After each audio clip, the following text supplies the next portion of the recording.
বলছি এই ৩,১০০ কোটি টাকার ফুল ক্রেডিট আমরা এই সামিটকে দেওয়া উচিত হবে না। এই সামিটের আগে অনেক কাজ করে এই ৩,০০০ কোটি টাকা ১০০ কোটি টাকাতে আনা হয়েছে।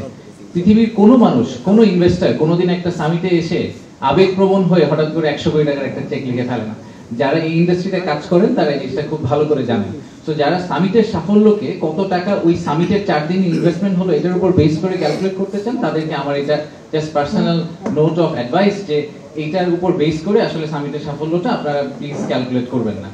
আমি পার্সোনালি মনে করি যে সামিটের আমাদের মূল যে উদ্দেশ্যটা ছিল, হ্যাঁ, যে সেটা হচ্ছে যে বিদেশিদের কাছে বাংলাদেশের যে পারসেপশনটাকে আমরা চেঞ্জ করতে পারি কিনা। তারা যখন বাংলাদেশে আসে, আমরা এটা আগেও বলেছি যে বিদেশিরা যখন বাংলাদেশে একবার ফিজিক্যালি আসে, তারা বাংলাদেশ নিয়ে যে ধারণাটা নিয়ে ফেরত যান, ওনারা যখন গুগল সার্চ করেন ওনারা ওই একই ধারণাটা পান না।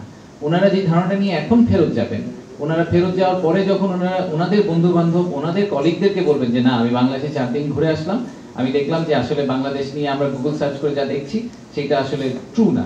প্রথম 2 দিন আমরা ওনাদেরকে কি করেছি, 7-8 তারিখে ওনাদের আমরা বাংলাদেশ ঘুরিয়ে দেখেছি যে বাংলাদেশে ফ্যাক্টরি করতে হলে ওই প্র্যাকটিক্যালি ওই জায়গাটা দেখতে কিরকম। 9 তারিখ সকালে আমরা ওনাদেরকে আমাদের ভিশনটা দেওয়ার চেষ্টা করেছি, আমরা কোথায় আছি, কোথায় যাওয়ার চেষ্টা করছি। আর 9 তারিখ বিকাল এবং 10 তারিখে আমরা সারাদিন ওনাদেরকে বিজনেস টু বিজনেস বিভিন্ন ধরনের মিটিং করার সুযোগ দিয়েছি, বিভিন্ন প্রশ্ন করার সুযোগ দিয়েছি।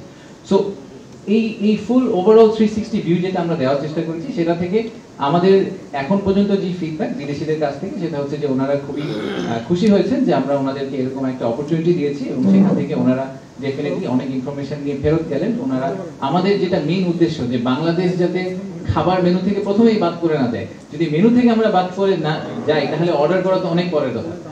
Most of the cases Bangladesh আসলে মেনু থেকে বাদ করে দেয়, সেই জায়গাটাকে আমরা আসলে ইমপ্রুভ করার চেষ্টা করেছি সামিটের মাধ্যমে।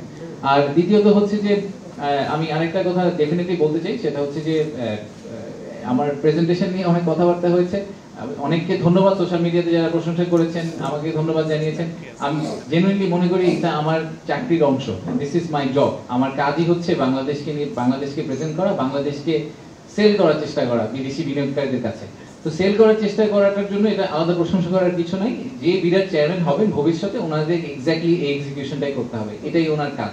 সো এটার জন্য আলাদা করে বলার কিছু নাই। আর এই প্রেজেন্টেশন বানানো বলেন ফুল প্রোগ্রামটা অর্গানাইজ করার পিছনে অনেক মানুষ একসাথে কাজ করেছেন, সো ক্রেডিটটা আসলে সবার একসাথে প্রাপ্য। তো আমি আবারও একটু সামারাইজ করি যে আমাদের সামিটের সফট যেই উদ্দেশ্যটা ছিল, যেটা কোয়ালিটেটিভ, যেটা প্রবাবলি দি মোস্ট ইম্পর্টেন্ট উদ্দেশ্য, সেটা হচ্ছে যে তাদের পারসেপশনটা চেঞ্জ করা। আমরা একই সাথে সংস্কারের কাজ করব, একই সাথে আমরা বিনিয়োগ ব্যবস্থা উন্নতি করার চেষ্টা করব, বাট একই সাথে আমাদের একটা পাইপলাইন বিল্ড করতে হবে। কারণ এই ইনভেস্টর 12 মাস পরে যখন ফাইনালি বাংলাদেশে ইনভেস্ট করার ডিসিশনটা নেবেন, ততদিনে হয়তো আমরা ইনভেস্টমেন্টের সিচুয়েশনটা ইমপ্রুভ করে ফেলতে পারবো আগামী 12 মাসে। কিন্তু আমরা যদি এখন বলি যে ভাই না, আমার তো ইনভেস্টমেন্টের অবস্থা ভালো না, আপনি 12 মাস পরে আমার সাথে কথা বলেন, আমি এখন আপনার সাথে কথা বলতে চাই, একটু ওয়েট করেন, আমি আগে সবকিছু ঠিকঠাক করে নিই, তাহলে আমরা সামিট এখন কেন করলাম?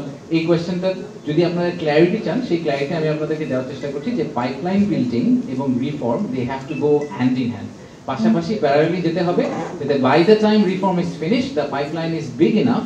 এবং সেটাই হচ্ছে বিজনেস ডেভেলপমেন্ট টিমের কাজ, তারা পাইপলাইনটাকে ট্র্যাক করে এমন একটা জায়গায় নিয়ে যাবে যে তখন ইনভেস্টর ইনভেস্ট করতে রাজি হবে।